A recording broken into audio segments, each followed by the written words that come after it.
Lalu berkatalah Elia, orang Tisbe, dari Tisbe Gilead, kepada Ahab, "Demi Tuhan yang hidup, Allah Israel yang kulayani, sesungguhnya tidak akan ada embun atau hujan pada tahun-tahun ini, kecuali kalau kukatakan." Kemudian datanglah firman Tuhan kepadanya, "Pergilah dari sini, berjalanlah ke timur dan bersembunyilah di tepi sungai Kerit di sebelah timur sungai Yordan. Engkau dapat minum dari sungai itu, dan burung-burung gagak telah kuperintahkan untuk memberi makan engkau di sana." Lalu ia pergi, dan ia melakukan seperti firman Tuhan. Ia pergi dan diam di tepi sungai Kerit, di sebelah timur sungai Yordan. Pada waktu pagi dan petang, burung-burung gagak membawa roti dan daging kepadanya, dan ia minum dari sungai itu. Tetapi sesudah beberapa waktu, sungai itu menjadi kering, sebab hujan tiada turun di negeri itu. Maka datanglah firman Tuhan kepada Elia, "Bersiaplah, pergi ke Sarfat yang termasuk wilayah Sidon, dan diamlah di sana. Ketahuilah, aku telah memerintahkan seorang janda untuk memberi engkau makan." Sesudah itu ia bersiap, lalu pergi ke Sarfat. Setelah ia sampai ke pintu gerbang kota itu, tampaklah di sana seorang janda sedang mengumpulkan kayu api.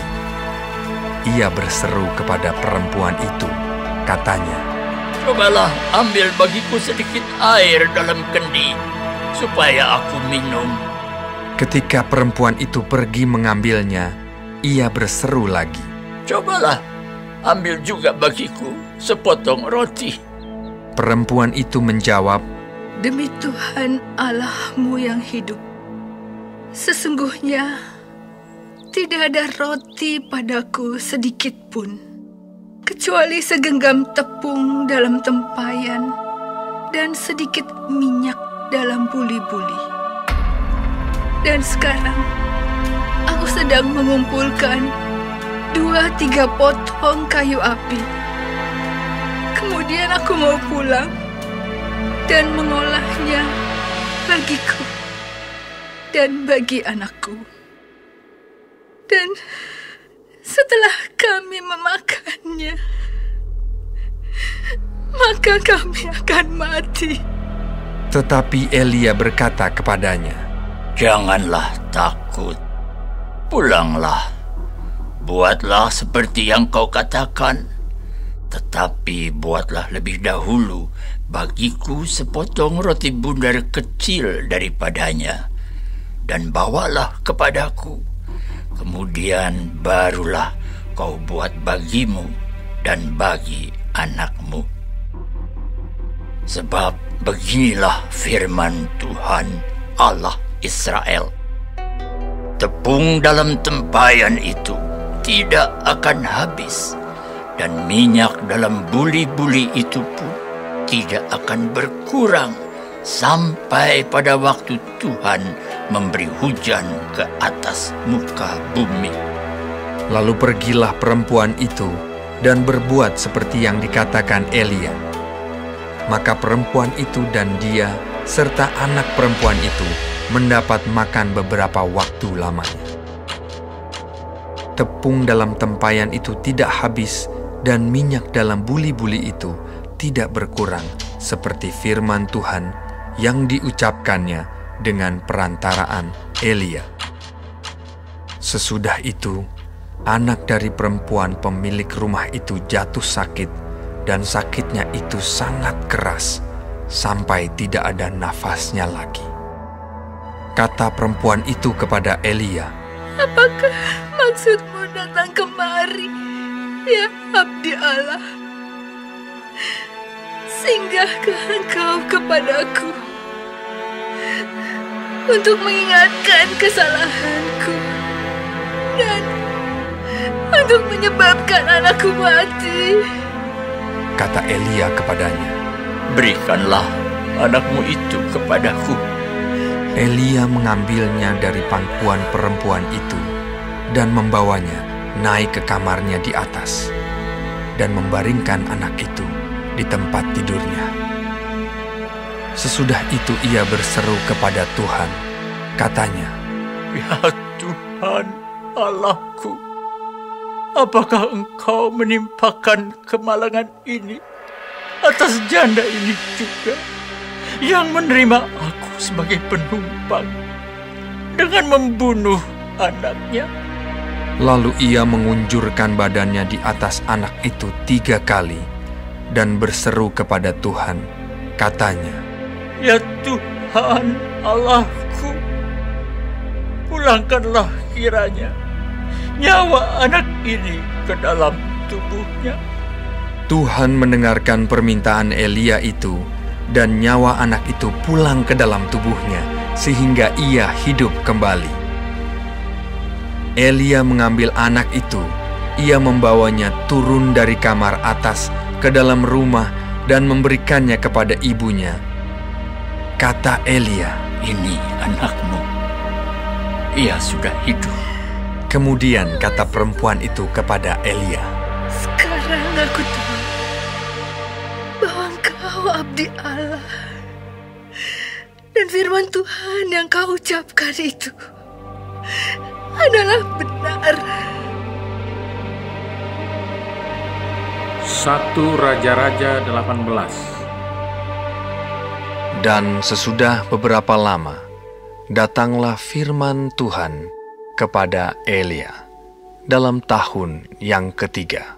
Pergilah, perlihatkanlah dirimu kepada Ahab, sebab aku hendak memberi hujan ke atas muka bumi.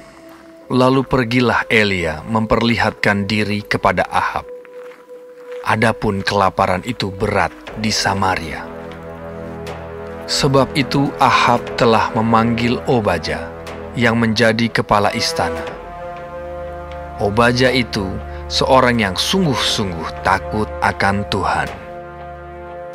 Karena pada waktu Izebel melenyapkan nabi-nabi Tuhan, Obaja mengambil 100 orang nabi, lalu menyembunyikan mereka 50-50 sekelompok dalam gua dan mengurus makanan dan minuman mereka. Ahab berkata kepada Obaja, "Jelajahilah negeri ini, dan pergilah ke segala mata air dan ke semua sungai. Barangkali kita menemukan rumput, sehingga kita dapat menyelamatkan kuda dan bagal, dan tidak usah kita memotong seekor pun dari hewan itu." Lalu mereka membagi-bagi tanah itu untuk menjelajahinya. Ahab pergi seorang diri ke arah yang satu, dan Obaja pergi ke arah yang lain. Sedang Obaja di tengah jalan, ia bertemu dengan Elia. Setelah mengenali dia, ia sujud serta bertanya, "Engkaukah ini, hai Tuanku Elia?" Jawab Elia kepadanya, "Benar. Pergilah, katakan kepada tuanmu, Elia ada." Tetapi jawab Obaja, "Apakah dosa yang telah kuperbuat? Maka engkau hendak menyerahkan hamba-Mu ini kepada Ahab, supaya aku dibunuhnya. Demi Tuhan Allah-Mu yang hidup, sesungguhnya tidak ada bangsa atau kerajaan yang tidak didatangi suruhan tuanku Ahab untuk mencari engkau. Dan apabila orang berkata, ia tidak ada, maka ia menyuruh kerajaan atau bangsa itu bersumpah bahwa engkau tidak ditemukan di sana. Dan sekarang engkau berkata, pergilah, katakan kepada tuanmu, Elia ada. Mungkin terjadi apabila aku sudah pergi daripadamu, roh Tuhan mengangkat engkau ke tempat yang tidak kuketahui. Kalau aku sampai kepada Ahab untuk memberitahukannya, dan engkau tidak didapatinya, tentulah ia akan membunuh Padahal hamba-Mu ini dari sejak kecil takut akan Tuhan. Tidakkah diberitahukan kepada Tuanku apa yang telah kulakukan pada waktu Isabel membunuh nabi-nabi Tuhan? Bagaimana aku menyembunyikan 100 orang nabi-nabi Tuhan dalam gua, 50 sekelompok, dan mengurus makanan dan minuman mereka. Dan sekarang, mengapa engkau ini berkata, pergilah, katakan kepada Tuhan, Elia ada. Ia pasti akan membunuh aku. Jawab Elia, Demi Tuhan semesta alam yang hidup, yang kulayani, sesungguhnya hari ini juga aku akan memperlihatkan diri kepadanya. Lalu pergilah Obaja menemui Ahab dan memberitahukan hal itu kepadanya. Kemudian Ahab pergi menemui Elia. Segera sesudah Ahab melihat Elia, ia berkata kepadanya, Engkaukah itu yang mencelakakan Israel? Jawab Elia kepadanya, Bukan aku yang mencelakakan Israel, melainkan engkau ini dan kaum keluargamu. Sebab kamu telah meninggalkan perintah-perintah Tuhan, dan engkau ini telah mengikuti para Baal. Sebab itu, suruhlah mengumpulkan seluruh Israel ke Gunung Karmel. Juga nabi-nabi Baal yang 450 orang itu, dan nabi-nabi Asyera yang 400 itu, yang mendapat makan dari meja istana Izebel. Ahab mengirim orang ke seluruh Israel dan mengumpulkan nabi-nabi itu ke Gunung Karmel. Lalu Elia mendekati seluruh rakyat itu dan berkata, Berapa lama lagi kamu berlaku timpang dan bercabang hati? Kalau Tuhan itu Allah, ikutilah Dia. Dan kalau Baal, ikutilah Dia. Tetapi rakyat itu tidak menjawabnya sepatah kata pun. Lalu Elia berkata kepada rakyat itu, Hanya aku seorang diri yang tinggal sebagai nabi Tuhan. Padahal nabi-nabi Baal itu ada 450 orang banyaknya. Namun, baiklah diberikan kepada kami 2 ekor lembu jantan. Biarlah mereka memilih seekor lembu, memotong-motongnya, menaruhnya ke atas kayu api. Tetapi mereka tidak boleh menaruh api. Aku pun akan mengolah lembu yang seekor lagi, meletakkannya ke atas kayu api, dan juga tidak akan menaruh api. Kemudian, biarlah kamu memanggil nama Allahmu, dan aku pun akan memanggil nama Tuhan. Maka Allah yang menjawab dengan api, Dialah Allah. seluruh rakyat menyahut. Katanya, Baiklah demikian. Baiklah demikian. kemudian Elia berkata kepada nabi-nabi Baal itu, Pilihlah seekor lembu, dan olahlah itu dahulu, karena kamu ini banyak. Sesudah itu panggillah nama Allahmu, tetapi kamu tidak boleh menaruh api. Mereka mengambil lembu yang diberikan kepada mereka, mengolahnya, dan memanggil nama Baal dari pagi sampai tengah hari. Katanya, Ya Baal, jawablah kami. tetapi tidak ada suara, tidak ada yang menjawab. Sementara itu, mereka berjingkat-jingkat di sekeliling mezbah yang dibuat mereka itu. Pada waktu tengah hari, Elia mulai mengejek mereka. Katanya, Panggillah lebih keras. Bukankah dia Allah? Mungkin dia merenung. Mungkin ada urusannya. Mungkin ia bepergian. Barangkali ia tidur dan belum terjaga. maka mereka memanggil lebih keras serta menoreh-noreh dirinya dengan pedang dan tombak, seperti kebiasaan mereka, sehingga darah bercucuran dari tubuh mereka. Sesudah lewat tengah hari, Mereka kerasukan sampai waktu mempersembahkan korban petang, tetapi tidak ada suara, tidak ada yang menjawab, tidak ada tanda perhatian. Kata Elia kepada seluruh rakyat itu, "Datanglah dekat kepadaku." Maka mendekatlah seluruh rakyat itu kepadanya. Lalu ia memperbaiki mezbah Tuhan yang telah diruntuhkan itu. Kemudian Elia mengambil 12 batu, menurut jumlah suku keturunan Yakub. Kepada Yakub ini telah datang firman Tuhan. "Engkau akan bernama Israel." Ia mendirikan batu-batu itu menjadi mezbah demi nama Tuhan, dan membuat suatu parit sekeliling mezbah itu yang dapat memuat 2 sukat benih. Ia menyusun kayu api, memotong lembu itu, dan menaruh potongan-potongannya di atas kayu api itu. Sesudah itu, ia berkata, "Penuhilah 4 buyung dengan air, dan tuangkan ke atas korban bakaran dan ke atas kayu api itu." Kemudian katanya, "Buatlah begitu untuk kedua kalinya." dan mereka berbuat begitu untuk kedua kalinya. Kemudian katanya, "Buatlah begitu untuk ketiga kalinya." dan mereka berbuat begitu untuk ketiga kalinya, sehingga air mengalir sekeliling mezbah itu. Bahkan parit itu pun penuh dengan air.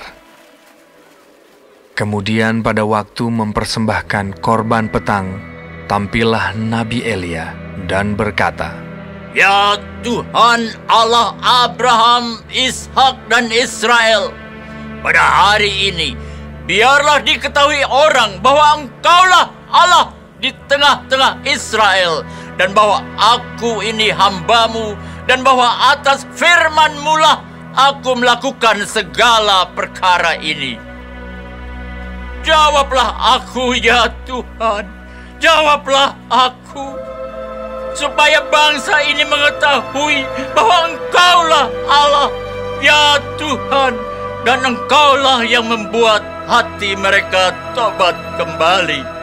Lalu turunlah api Tuhan menyambar habis korban bakaran, kayu api, batu, dan tanah itu, bahkan air yang dalam parit itu habis dijilatnya. Ketika seluruh rakyat melihat kejadian itu, sujudlah mereka serta berkata, Tuhan, Dialah Allah. Tuhan, Dialah Allah. Kata Elia kepada mereka, "Tangkaplah nabi-nabi Baal itu. Seorang pun dari mereka tidak boleh luput." Setelah ditangkap, Elia membawa mereka ke sungai Kison dan menyembelih mereka di sana. Kemudian berkatalah Elia kepada Ahab, "Pergilah, makanlah dan minumlah, sebab bunyi derau hujan sudah kedengaran." Lalu Ahab pergi untuk makan dan minum. Tetapi Elia naik ke puncak gunung Karmel. Lalu ia membungkuk ke tanah dengan mukanya di antara kedua lututnya. Setelah itu, ia berkata kepada bujangnya, "Naiklah ke atas, lihatlah ke arah laut." Bujang itu naik ke atas. Ia melihat dan berkata, "Tidak ada apa-apa." Kata Elia, "Pergilah sekali lagi." Demikianlah sampai 7 kali. Pada ke-7 kalinya, berkatalah bujang itu, Wah, awan kecil sebesar telapak tangan timbul dari laut.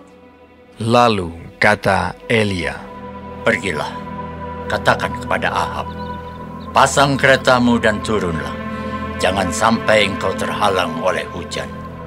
Maka dalam sekejap mata, langit menjadi kelam oleh awan badai. Lalu turunlah hujan yang lebat. Ahab naik kereta, lalu pergi ke Yisrael. Tetapi kuasa Tuhan berlaku atas Elia. Ia mengikat pinggangnya dan berlari mendahului Ahab sampai ke jalan yang menuju Yisre'el. 1 Raja-Raja 19. Ketika Ahab memberitahukan kepada Isabel segala yang dilakukan Elia dan perihal Elia membunuh semua nabi itu dengan pedang, maka Isabel menyuruh seorang suruhan mengatakan kepada Elia, "Beginilah kiranya para Allah menghukum aku. Bahkan lebih lagi daripada itu, jika besok kira-kira pada waktu ini aku tidak membuat nyawamu sama seperti nyawa salah seorang dari mereka itu." Maka takutlah ia, lalu bangkit dan pergi menyelamatkan nyawanya. Dan setelah sampai ke Beersheba, yang termasuk wilayah Yehuda, ia meninggalkan bujangnya di sana. Tetapi ia sendiri masuk ke padang gurun sehari perjalanan jauhnya, lalu duduk di bawah sebuah pohon arar. Kemudian ia ingin mati, katanya, "Sekarang, ya Tuhan, ambillah nyawaku, sebab aku ini tidak lebih baik daripada nenek moyangku." Sesudah itu, ia berbaring dan tidur di bawah pohon arar itu. Tetapi tiba-tiba, seorang malaikat menyentuh dia serta berkata kepadanya, "Bangunlah, makanlah." Ketika ia melihat sekitarnya, maka pada sebelah kepalanya ada roti bakar dan sebuah kendi berisi air. Lalu ia makan dan minum, kemudian berbaring pula. Tetapi malaikat Tuhan datang untuk kedua kalinya dan menyentuh dia serta berkata, "Bangunlah, makanlah, sebab kalau tidak, perjalananmu nanti terlalu jauh bagimu." Maka bangunlah ia, lalu makan dan minum, dan oleh kekuatan makanan itu, ia berjalan 40 hari 40 malam lamanya sampai ke gunung Allah, yakni Gunung Horeb. Di sana masuklah ia ke dalam sebuah gua dan bermalam di situ.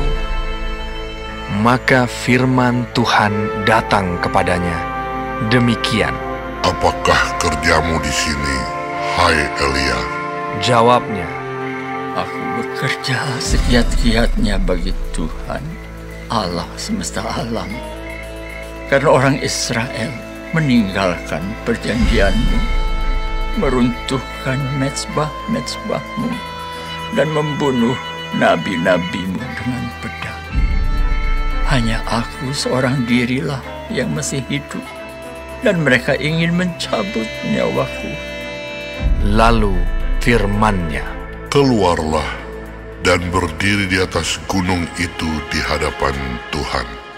Maka Tuhan lalu, angin besar dan kuat yang membelah gunung-gunung dan memecahkan bukit-bukit batu, mendahului Tuhan. Tetapi tidak ada Tuhan dalam angin itu. Dan sesudah angin itu, datanglah gempa. Tetapi tidak ada Tuhan dalam gempa itu. Dan sesudah gempa itu, datanglah api. Tetapi tidak ada Tuhan dalam api itu. Dan sesudah api itu, datanglah bunyi angin sepoi-sepoi basah. Segera sesudah Elia mendengarnya, ia menyelubungi mukanya dengan jubahnya, lalu pergi keluar dan berdiri di pintu gua itu. Maka datanglah suara kepadanya yang berbunyi, "Apakah kerjamu di sini, hai Elia?" Jawabnya, "Aku bekerja segiat-giatnya bagi Tuhan, Allah semesta alam. Karena orang Israel meninggalkan perjanjian-Mu, meruntuhkan mezbah-mezbah-Mu, dan membunuh nabi-nabi-Mu dengan pedang. Hanya aku seorang dirilah yang masih hidup, dan mereka ingin mencabut nyawaku." Firman Tuhan kepadanya, "Pergilah, kembalilah ke jalanmu, melalui padang gurun ke Damsyik. Dan setelah engkau sampai, engkau harus mengurapi Hazael menjadi raja atas Aram. Juga Yehu, cucu Nimsi, haruslah kau urapi menjadi raja atas Israel. Dan Elisa bin Safat dari Abel Mehola, harus kau urapi menjadi nabi menggantikan engkau. Maka siapa yang terluput dari pedang Hazael akan dibunuh oleh Yehu, dan siapa yang terluput dari pedang Yehu akan dibunuh oleh Elisa. Tetapi aku akan meninggalkan 7.000 orang di Israel, yakni semua orang yang tidak sujud menyembah Baal, dan yang mulutnya tidak mencium dia." Setelah Elia pergi dari sana, ia bertemu dengan Elisa bin Safat yang sedang membajak dengan 12 pasang lembu, sedang ia sendiri mengemudikan yang ke-12. Ketika Elia lalu dari dekatnya, ia melemparkan jubahnya kepadanya. Lalu Elisa meninggalkan lembu itu dan berlari mengikuti Elia. Katanya, "Biarkanlah aku mencium ayahku dan ibuku dahulu, lalu aku akan mengikuti engkau." Jawabnya kepadanya, "Baiklah, pulang dahulu, dan ingatlah apa yang telah kuperbuat kepadamu." Lalu berbaliklah ia daripada Elia. Ia mengambil pasangan lembu itu, menyembelihnya, dan memasak dagingnya dengan bajak lembu itu sebagai kayu api. Ia memberikan daging itu kepada orang-orangnya, kemudian makanlah mereka. Sesudah itu, bersiaplah ia, lalu mengikuti Elia dan menjadi pelayannya.